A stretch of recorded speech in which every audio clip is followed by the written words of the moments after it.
नमस्कार।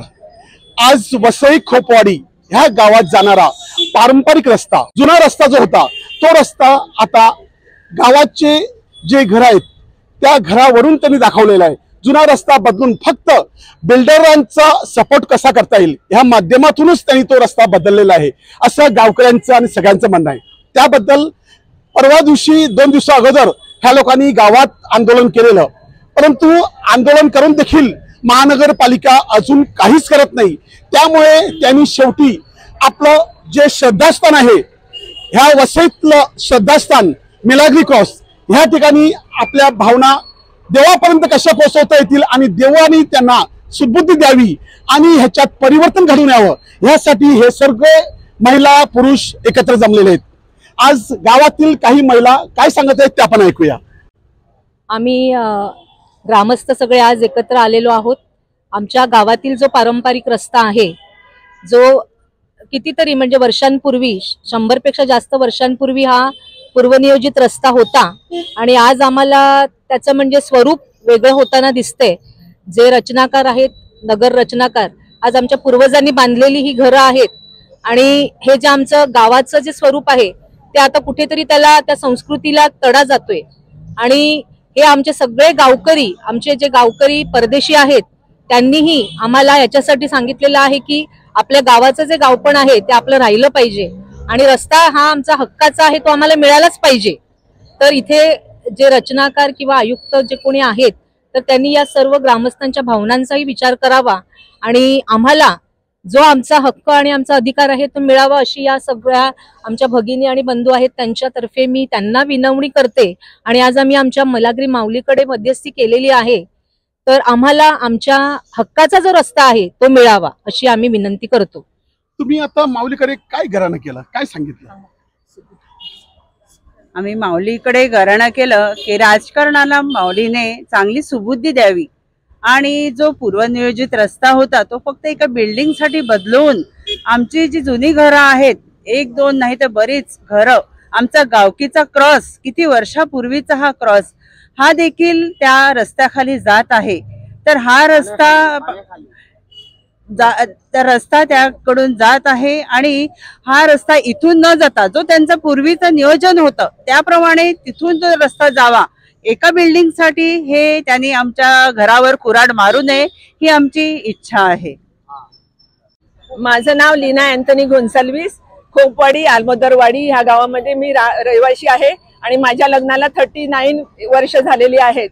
पूर्वीपासून सुद्धा माझी मावशी इकडे आहे, त्यामुळे मी लहानपणापासून इकडे वाढलेली आहे आणि आमच्या या छोट्याशा गावात फक्त 46 घरे आहेत आणि आता 3 बिल्डिंगचं ऑलरेडी तिथे हे लागलेलं आहे आणि 4थी पण येणार आहे अशी बातमी आहे। आणि जो तिथून आहे आमच्या गावातून सगळ्या वसईवरून पाणी तो नाला आहे फक्त पावसाळ्यासाठी, तर ह्या लोकांनी आता तिथे तो नाला सोडून तिथे सगळं दूषित पाणी सोडलेलं आहे। ह्या 3 हॉस्पिटलचं गिरीज पासून आणि सगळं हा पाणी इथून वाहत असतो।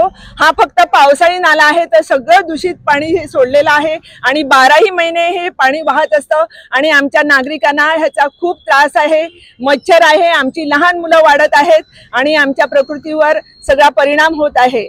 तर ह्याची सरकारने दक्षता घ्यावी, ही आमची दखल घ्यावी ही आमची मागणी आहे। आणि मरिया आमची माऊली नेहमीच आमच्या प्रार्थना ऐकत असते, प्रभू परमेश्वर त्यांना सुबुद्धी देव हीच प्रभूकडे आमची प्रार्थना। या वसईला 450 वर्षाची संस्कृती आहे। 450 वर्षापासून या वसई परिसरामध्ये विविध धर्माचे सर्व लोक आम्ही गुण्या गोविंदाने राहतो।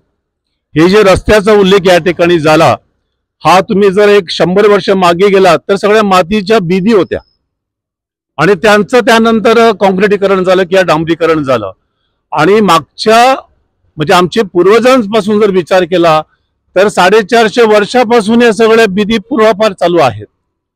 आता या ठिकाणी तुम्ही अतिशय महत्त्वाचा विषय मी काढतो की फादर दिब्रिटो, स्वर्गवासी फादर दिब्रिटो यांनी या वसईमध्ये हरित वसई मुवमेंट चालू केली, त्याचा एकमेव उद्देश असा होता की या ठिकाणचा भूमिपुत्र जो आहे तो जगला पाहिजे, त्याचं संवर्धन झालं पाहिजे, हा हरित पट्टा टिकला पाहिजे.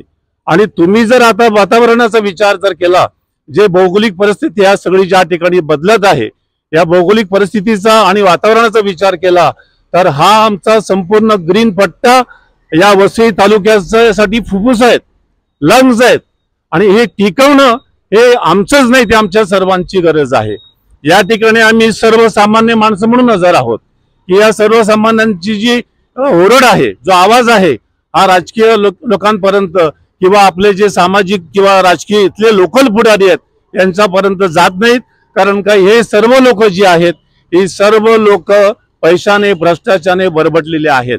मी निळू फुले यांचा एक मला डायलॉग आठवतो की या लोकांना भस्मासूर झालेला आहे पैशाचा, आणि या पैशाच्यामुळे सगळे लोक आंधळे झालेले आहेत. आम्ही आज या ठिकाणी या मिलाग्री क्रॉस जवळ उभे आहोत याच्यासाठी की आमची श्रद्धा आहे की जेव्हा सर्वसामान्यांची हाक ऐकली जात नाहीत तेव्हा आम्ही श्रद्धेने आणि विश्वासाने आमच्या प्रार्थना या प्रभूचरणी देत असतो, आणि प्रभू आमचा न्याय, सर्वसामान्यांचा न्याय आपल्या हातात घेत असतो. Thank you so much. तर आता आपण ऐकलं की इकडच्या गावच्या लोकांची एक आता अशी समज झालेली आहे की हे नगर रचनाकार आणि हे आमची बाजू घेतात की नाही माहित नाही, परंतु आमचं ऐकणारं एकच श्रद्धास्थान म्हणजे हे देवाचा क्रॉस. आणि ह्या क्रॉस पाशी येऊन आम्ही प्रार्थना केलेली आहे, आम्ही देवाला घरानं घातलेलं आहे, आणि आम्ही जे इकडचे जुने गाववाले आहेत हे जगण्यासाठी आणि त्यांची जी घरं आहेत ती टिकण्यासाठी ह्यांनी देवाकडे प्रार्थना केलेली आहे. वसई लाईव्ह न्यूजसाठी दिलीप डाबरे सर, दानिया डाबरे, वसई.